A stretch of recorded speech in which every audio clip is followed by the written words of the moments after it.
I was hoping you guys could walk us through the timeline on this decision. The storyline out there is that Mac Jones was the guy that you liked about a month ago when you made that trade, but that Trey Lance has made a sort of a furious comeback in the last couple of weeks. Is that accurate?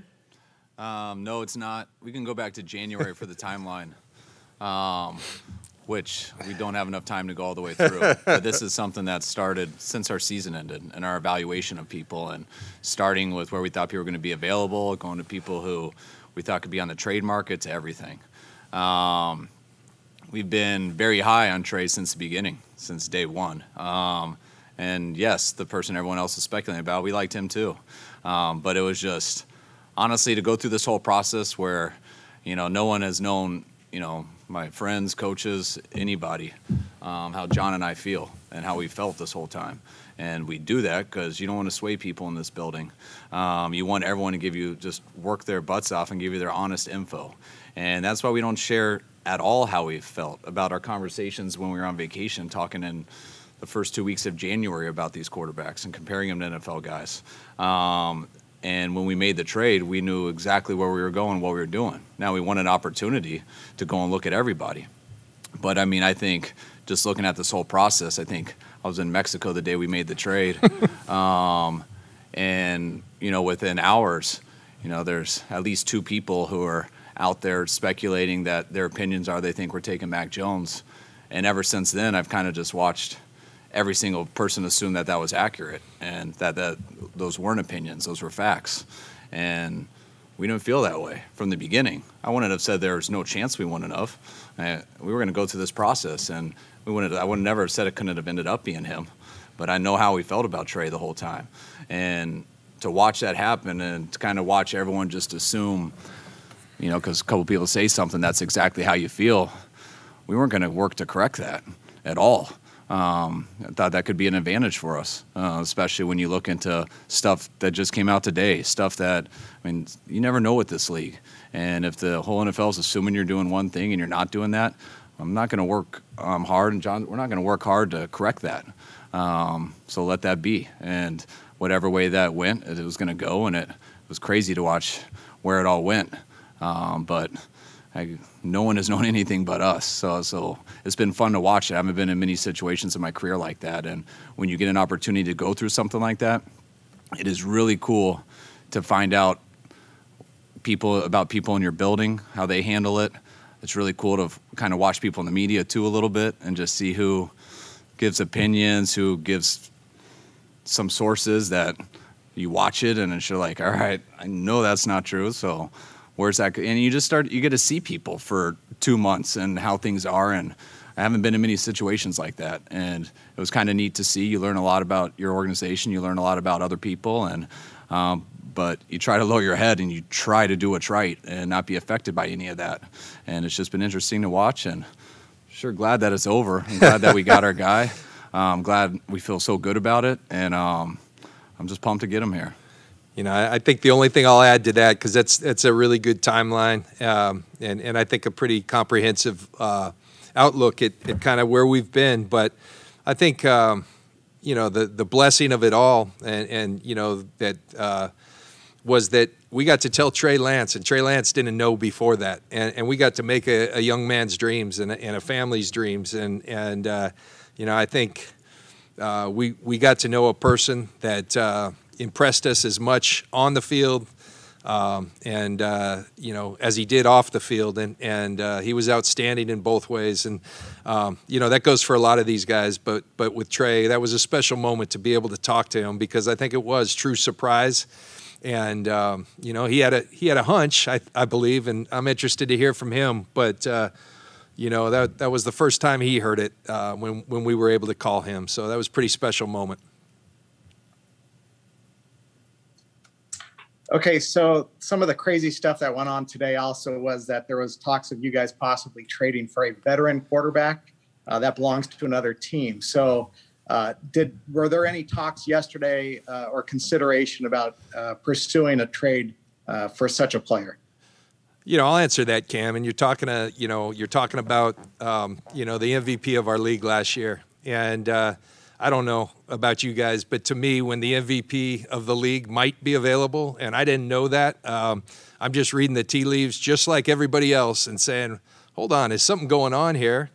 Yeah, we inquired, and it was a quick into the conversation. It wasn't happening, and as we've said, we've been convicted and excited for a long, long time. So we went right back to where we've been, and that's really excited about adding Trey Lance to the 49ers, and we're thrilled about that. This is for Kyle. Since, John, you said that you were going to defer to Kyle for this decision, take us through Trey Lance. What is it about him that attracted you, that was attractive to you? I mean, I could talk about that for a while because it goes into so many different areas, but it always starts with me with the film. I try to watch a guy play the quarterback position, how he executes his own offense, just kind of the natural feeling he has for the quarterback position, which that part entails getting the ball to the right spots. You try to figure out what plays they're doing and does the ball go to where it should go to. When nothing is there, how quick are they to recognize and make it off schedule or to get rid of it, just not take a sack and don't make it worse. And you start to watch some of that stuff with him, and I loved his natural ability to play the position, which was very impressive. And then when you add on a type of running element, which I've always been intrigued with, but when you got a guy who's got the skill sets as far as speed and size, to where you're not going to make him a runner, but if you can get in certain formations where the defense knows you will run them if they don't honor them. Now everything's different, and if you can ever get a guy like that and make 11-on-11 football, then I think you got a guy who can change some things for you. But it always comes down to, you can dabble in that, but you better be confident they can do everything else. And he's played a year of football. It's at a smaller school, so that does take. It takes work. It's stuff. I mean, you're not going to see it all. So that's why it is a hard process, and that's why there is no guarantees for any of us. So it's about believing, and you see what they ask someone to do, and you see it very consistent and done at a high level. And then you look at the skill set, all the high weight and speed, and that stuff that to me comes last. And then you try to get to know the person, and that's what was really cool about where we got. That I didn't have to be sneaky with trying to know someone where he could know I was trying to get to know him. I could say a lot of stuff to him. I could be very upfront with him. And I got to know him. And he's a guy that I think is a very good person, comes from a very good family. I think he's very impressive in terms of his intellect, how he deals with people, how he just handles a social situation. And I looked at him as a CEO of a company. If I ever knew anything about that stuff. But you put that to the side, and it's a hell of a quarterback, and this is someone that I believe in and I want to go to work with.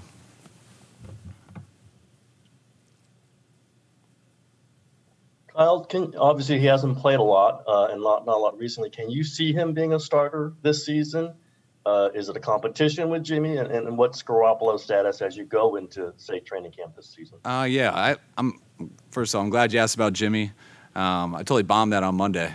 I hated how that came off. I talked to Jimmy about it right away.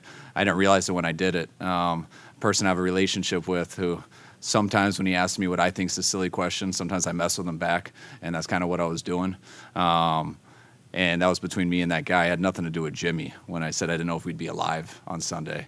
I was just trying not to give my typical answer of, guys, anybody can be traded. If you get a bunch of ones, John should trade me and I shouldn't be here on Sunday. That's the answer for every person on our team.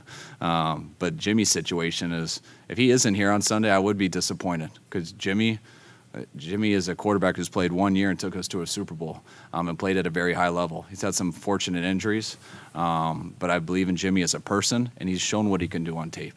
Now, we made this move, so it's obvious what I hope and what I believe in with this guy coming in, but it would be a very tough situation if Jimmy's not on our team. I think I want Jimmy to be here. And I want this kid to be brought along. I want to see how he does. And if it turns into a competition, it turns into a competition. I'd be excited about that if he showed he was ready for it and stuff. But we know where Jimmy's at. He hasn't played football in a year. He hasn't been to an OTA. I'd love to get him out here. It would be very hard for me to picture a situation Jimmy's not here on Sunday. Because that would be, I think, very stressful for us because Jimmy's a very good player, and I think we can win with him. So we'll play that by ear, but I expect Jimmy to be here, and I'd be surprised if he wasn't.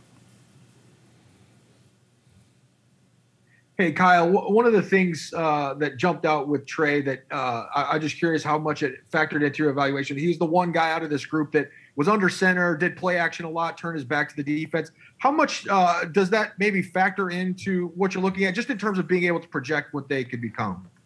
I think that just for everybody who tries to guess what we're guessing, that stuff just makes our job easier.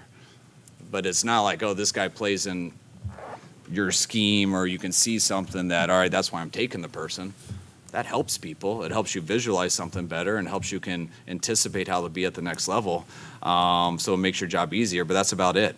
I like that he had a bunch of stuff under center. It was good to see him do some play actions and stuff, but by no means is that what made it. That's why you got to look into so many different things, and that's what was harder about not having 2020. It was harder not being able to personally work out a guy, things like that, but that's also why I think for us to get where we got with all these guys and to be as aggressive as we were, I think it had to be at this spot because we couldn't have done as thorough of a job as we did.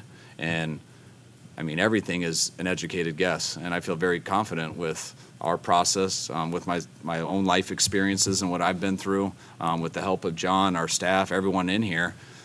I feel very pumped who we got, and I feel very confident who we got. And we'll see how he does now. The more you can see on tape in college, the easier that makes us for us. But this guy made us feel very confident. I have two questions, if I may. The first one, people talk about Trey Lance's accuracy as an area to improve. Do you view that trait or that ability as something that you can coach up in terms of fundamentals or whatever? And also, how involved was Mike Shanahan in the evaluation process? I think you can help people with accuracy. I think accuracy is going to come down to the person. I always try to help you with accuracy by getting their feet in the right spots and doing things like that. I'm never going to sit there and demonstrate or try to pretend to tell him exactly how he needs to throw it. I try to get his feet in the right spot, his eyes in the right spot, because I think if you're in a balanced position and you're in the club as an NFL thrower, you will be. If things get off and your feet aren't under you, your accuracy is going to follow. So you always hear it from me. But if someone struggles with that, you got to count on the person to put the work in the offseason. Where do they go to some of these guys? They work on it January to April, and then they get back with us, and it's about tying your arm into your feet and into a rhythm of an offense. The second question about my dad, it's hilarious. Not hilarious, but the speculation of my dad is crazy. I have a dad who I love more than anything, who is who loves football too. Every building I've been in, going back to Tampa Bay, Jim Gruden used to come in with us all the time. Dads love to be around football, and my dad does probably more than most, and he really enjoys watching it. So every year, going on the 5th year in a row, my dad's come out in April for 3 weeks, mainly to let my mom get a break from him, spend some time with the grandkids, and to come watch what we're all watching, because we just sit in a room, 30 of us, and watch college players all day. And it's something I feel very fortunate that I have with my dad. I think a lot of people want to have with their dad. Some people go golfing together. It's really cool that my dad can come and watch football with us. But to think that he's part of this evaluation and stuff is it's the same as I kind of feel about everything else. I'm not mad at anyone for it, but when people make speculations and we don't come out and say exactly whether it's right or wrong, then I get how it takes on legs and goes all these directions. But hopefully people believe what I'm saying now. Let me help Kyle out there, Chris, too, a little. Year one, in April, Mike started, being out here, and I think there was one day where I said, "Hey, Kyle, can I ask you something? Because I understand, we're new here, but your dad's resume speaks for itself. He was my coach as well for 4 years. I'd like to have him in the draft room, and Kyle wasn't too keen on that, and but I said, believe me, man, this is a guy who's won 2 Super Bowls, He's learned more football than, I think most people that have ever been around. And so he's up there. He rarely says anything. Usually I have to ask the question, or now we're all comfortable to where, other people will ask of it. And I think it's invaluable. He doesn't speak much, but he's a very valuable resource. And I think, like Kyle said, it's a special deal that he gets to experience. He happens to be very knowledgeable, and we try to use that as an asset for our organization.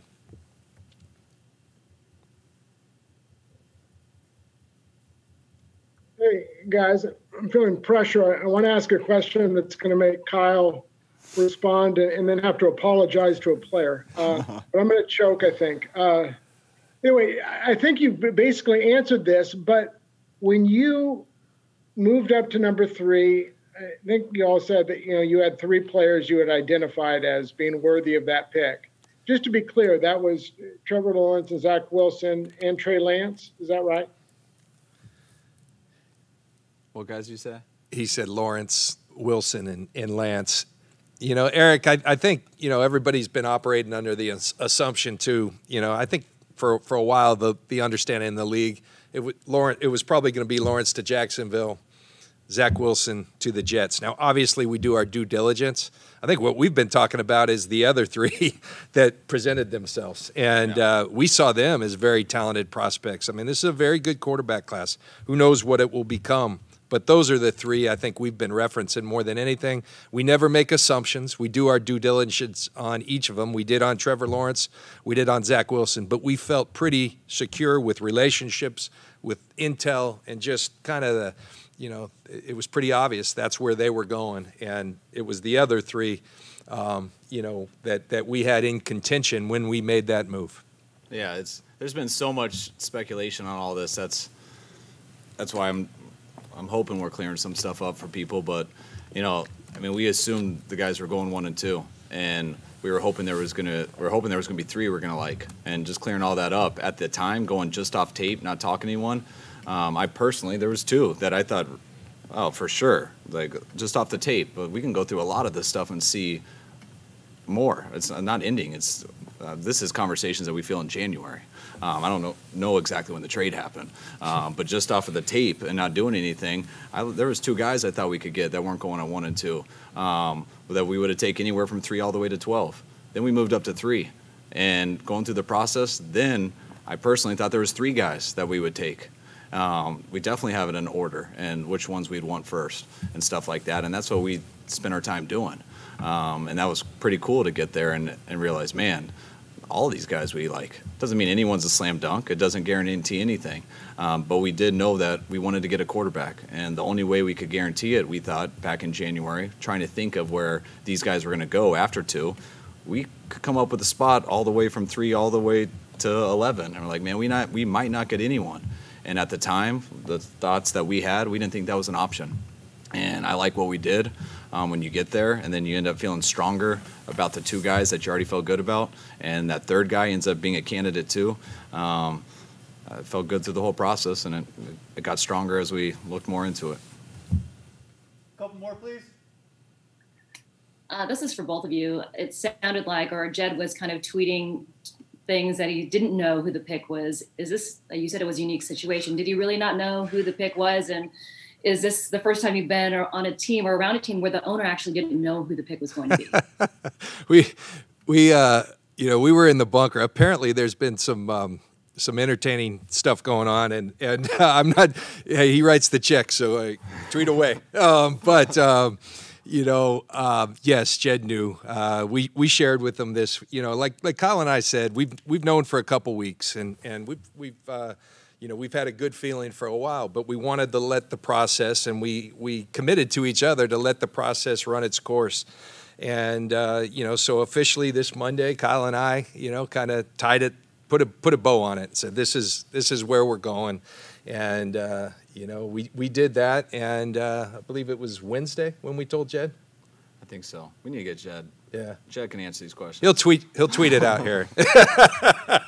But we let him know on Wednesday, and that was the extent of it. And Doc York came into town last night. We got to tell him today, and The rest, everybody else was kind of, they learned when you learned, when Trey learned, and that to us is pretty cool. Let me make no mistake, that is, some people equate that with a lack of confidence and ability. That had nothing to do with it.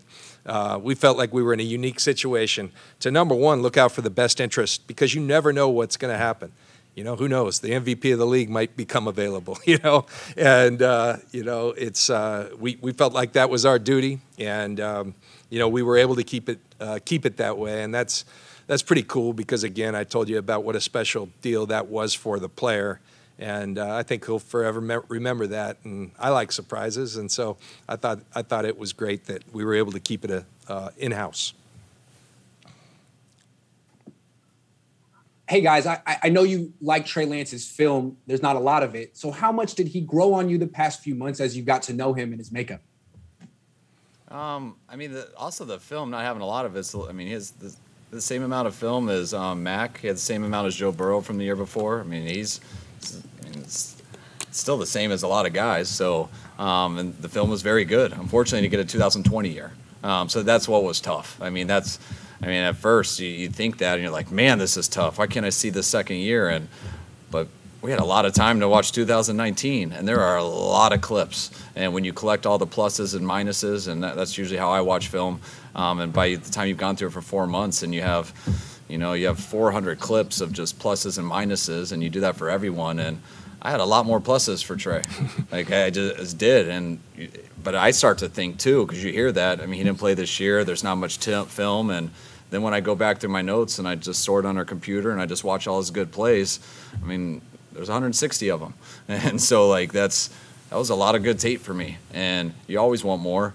You'd always rather have had a 2020 year, but like I said earlier, maybe that's a blessing. Maybe he got a 2020 year, he wouldn't have been available at 3. So we'll find out. Yeah, and I think you talk about the person, Grant. We got to Zoom with them, I believe, on 2 occasions. And then we went to the pro day. And the pro day, we're watching him throw.